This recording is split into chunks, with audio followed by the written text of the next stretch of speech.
আল্লাহকে ভয় করো, অভিনয় করে নয়, নাটক করে নয়, লোক দেখানো ভাবে নয়।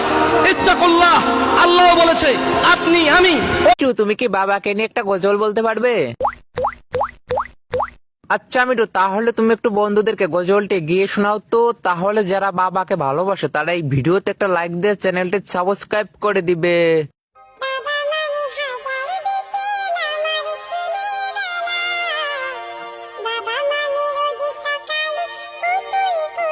বাঁচতে দেয়নি মাগো আমায় এই দুনিয়ার মানুষ, আপন বলে যাদের জানো তারাই অমানুষ। কষ্ট দিয়ে মারে